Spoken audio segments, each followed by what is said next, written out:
4 years old, my father was shot in our front yard. Okay? Fast forward a little bit as I become a teenager. Mind you, I had one of the best childhoods that anyone could ask for. I had one of the best grandmothers in the world. Never seen her use drugs one time. But on the other hand, all of my aunts and uncles, they wilded plumb out whenever my grandfather died. So they went into full-blown addiction. Every one of them did. It's actually born in the blood. It's in the DNA. So it's a generational curse for me, a very long one. So as I go through my teenage years, I never touched drugs. I attended church regularly. I stayed home. My grandma would always tell me, I just want one to turn out different. And, that was set in the back of my mind, like, they are wild, So I never done any drugs. I met my kid's father when I was 15 years old. My grandmother begged me to stay away from this guy. She told me that I was going to live a life of hell. He was going to stay drunk and beat on me and keep me pregnant. It all happened. So 12 years of domestic abuse added to all that trauma. So as I got older, I was isolated from my whole entire family for 10 years while I was with this man. So I never seen my grandmother, which was so hard because she was everything to me. She's all I knew. Well, she got sick in 2007, and she had to have a power of attorney and someone to take care of her. So that was me. I had so many bad fights with my kid's dad. He had physically abused me so many times for going to the hospital and things like that. Well, 2008, June 1st, 2008, my grandmother passed away. 2 weeks later, I took an Oxycontin 80 and 3 Xanax bars, and I was addicted for 13 years. 13 years. Not only was I addicted to Oxycontin, I was addicted to Xanax, I was addicted to methamphetamines, I was addicted to anything that would numb my feelings. I was addicted to anything that I thought would take the pain away and not have to feel it. I became an IV user. I was 32 years old, and I had complete heart failure, liver failure, kidney failure, and I was on a ventilator for 7 days. And I had woke up and I told myself, Katie, you are playing Russian roulette with God. You better get it.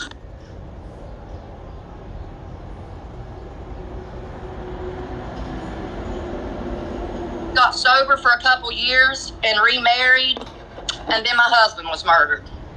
So I relapsed. And when I relapsed that time, which was this last time, I went balls to the wall with it. Balls to the wall with it. And found myself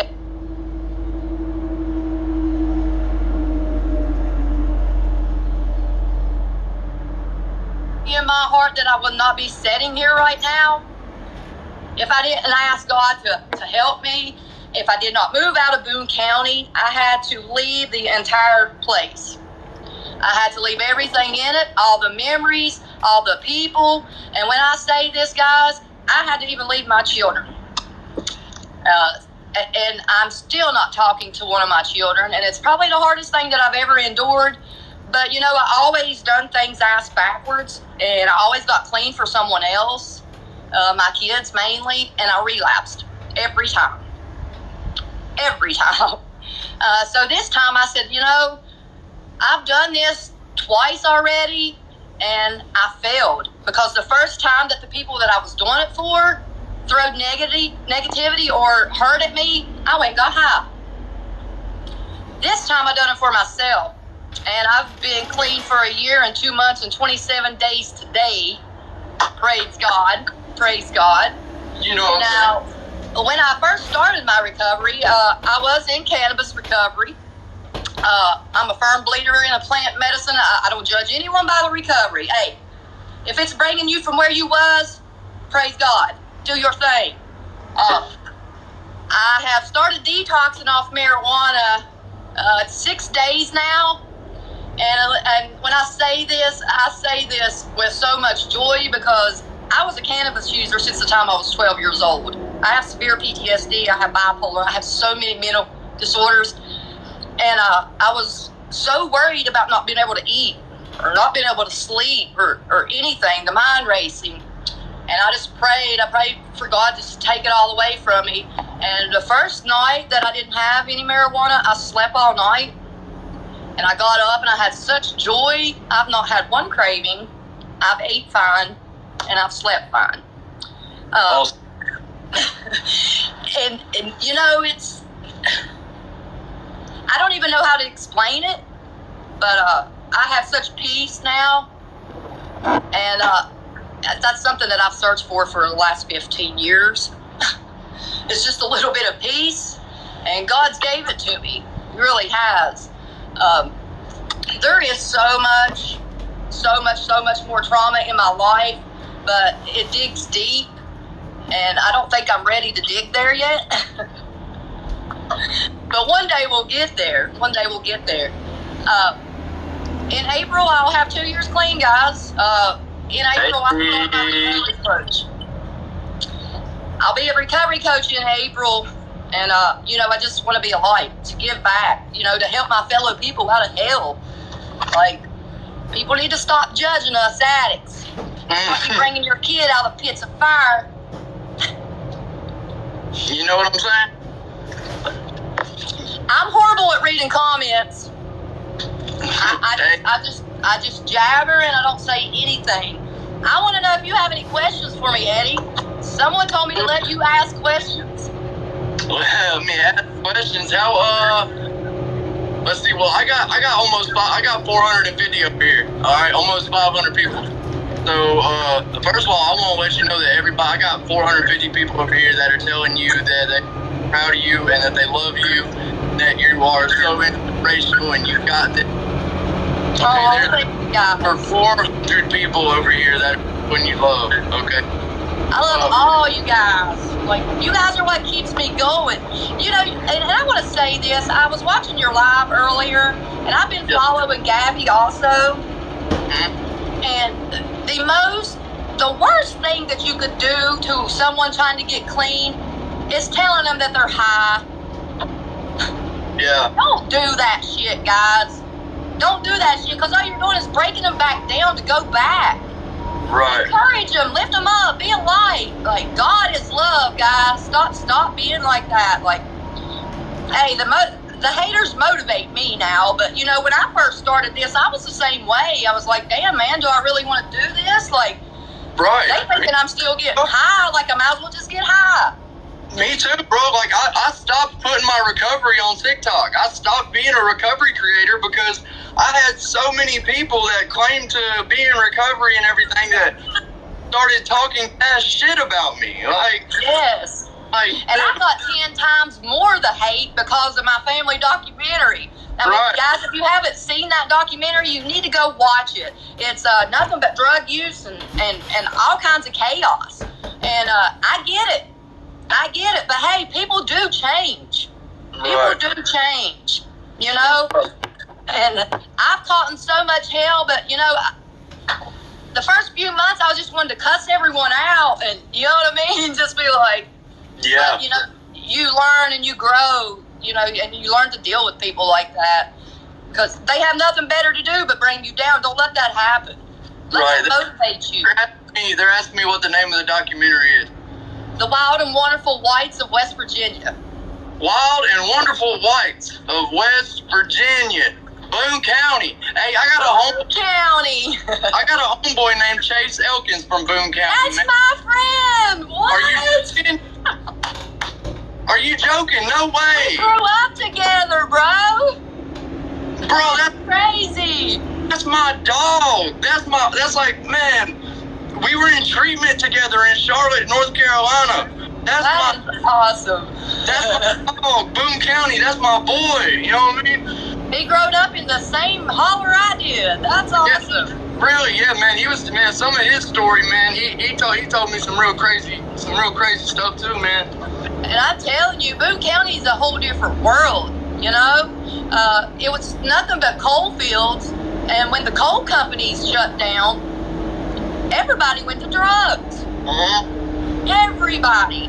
And if it wasn't, when the OxyContins were taken out of the pharmacies and things, people started making meth. Yeah. I was never, ever a speeder in my whole life. I was always a downer person. Yeah, you know, I like the Xanax and the Nod Buzz. Well, I become a full-blown meth head. Right. I did too at one point. That's crazy. Like, I did. I'm like, it's crazy because everybody gets so depressed and down on themselves because they're not working and everything's shutting down, you know, and everybody's stealing from each other. And yeah. it's crazy. It's sad. It really is. Hey, what time is your mom supposed to come? She's on her way now, guys. I haven't seen my mama in 4 years. Man, y'all see that? That's what recovery looks like. Y'all hear what she just said? I'm actually making amends today. What? You making amends today? I'm making amends with my mom today. Hey, look at this, bro. We're talking about growth. We're talking about real life growth. Yes, I've had a lot of trauma with my mother. Like I said, she left me when I was 3 months old in a tire, and I didn't see her for 17 years. And the third time that I seen her, I spent the night at her house, and she had me raped by one of her friends. So it's never been a loving relationship. But, you know, God says you can't get to heaven holding grudges, and forgiveness is a big part of your healing. Ooh, say that. So, you know,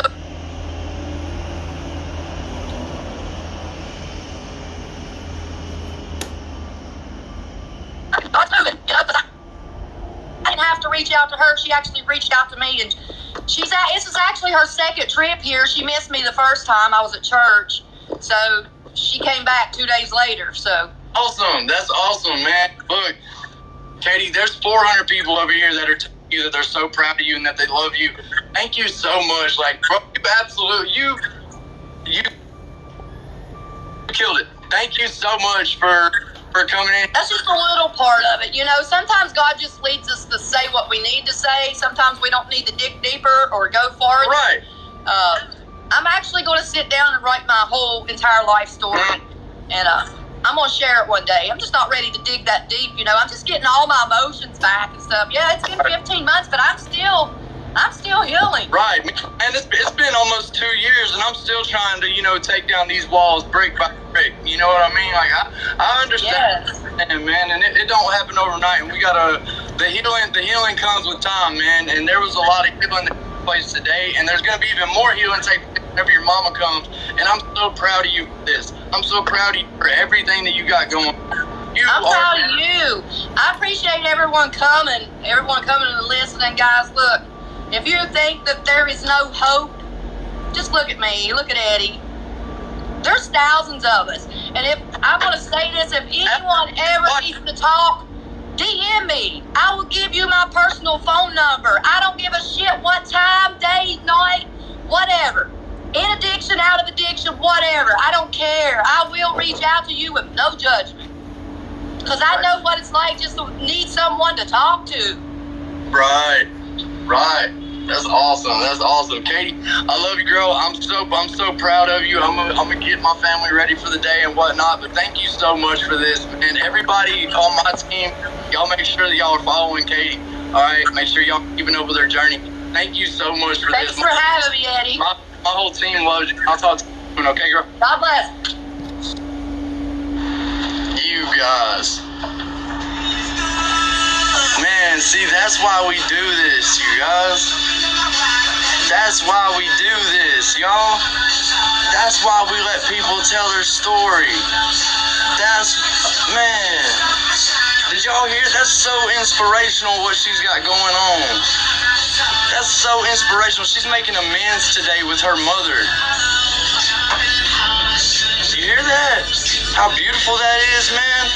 This lunchtime live thing is incredible, man. It's incredible the way that people are like learning about each other and each other's stories and like making amends, all that, man. That's so amazing. Like, she's showing other people that you can make amends to your mom too.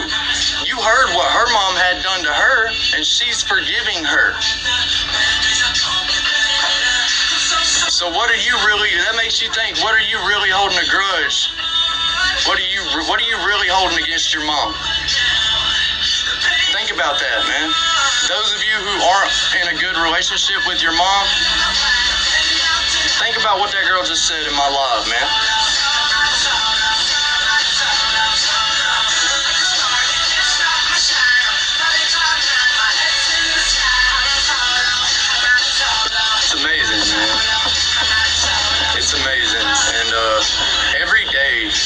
lunchtime, every day at lunchtime, it seems like this thing has become like so inspirational and so uplifting to me, you know what I mean? And like so beautiful to my whole team. And like I'm so grateful, man. I'm so grateful. Please make amends before it's too late. I know that's right. Yeah.